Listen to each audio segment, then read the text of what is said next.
So what I'm going to do is I've been asked to demonstrate how to adhere cholla wood onto a piece of obsidian. I have this dagger here that was Armenian. It's going to be a nice little dagger when it gets done. But the problem is with cholla wood is hollow and it's got all these big old pores in it. So if you put epoxy in there and attempt to put epoxy in there, epoxy is just going to run all over the place. It's going to be a big old soupy mess. What we're going to do is we're going to use pine sap. Pine sap is very, very good. I've been using this for quite a while now. Just got a little stir stick, got a couple chunks of pine sap. I have a butane torch. What I'm going to do is I'm going to start melting it down. Just melting it down. Now, as it melts, it's going to turn back into sap. Blow it out. I'm going to take my stir stick and slowly start working it. Okay, it's boiling hot right now. If you touch it, it will blister you. I'm going to get a little bit on here and start working down into the crack. And what I'm going to do is I'm going to actually plug up this hole with pine sap. That's all I'm going to do. Taking a little bit of it, just like that. Now the goal is I'm going to eventually seal this hole right up, and you won't be able to see.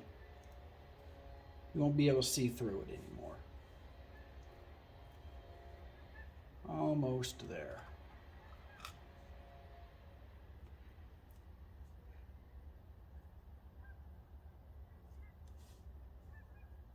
And just like that, now we have it nice and full. The other thing that I do while I'm doing this is I'm going to set my blade back in, and it's going to form the sap before it hardens to exactly the way I want it to look. Nice and straight, just like that. Now I'm going to pull it out, and we have a perfect cast inside the cholla wood.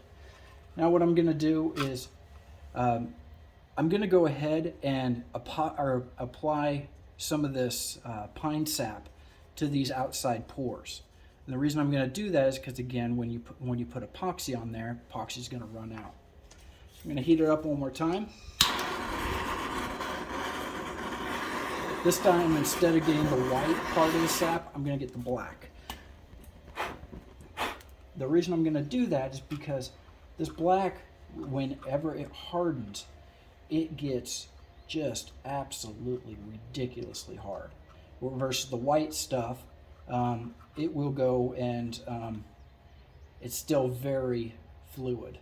It won't fully harden, it gets mushy instead of hard. So I'm just going to fill in these individual gaps.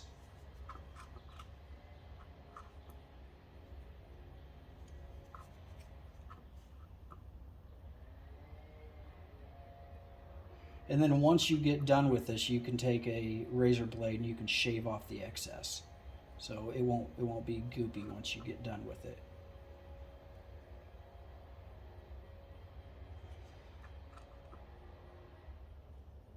Last little bit, just like that.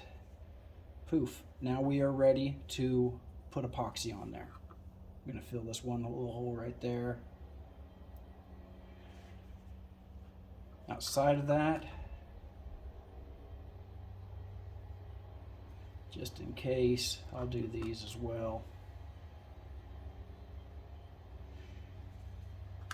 Down and dirty, easy way to adhere cholla wood to your knife. Once it dries, this will get brittle. It dries very, very quick. And poof, just like that. Now we're ready to epoxy and we're ready to wrap it. Poof, that's it.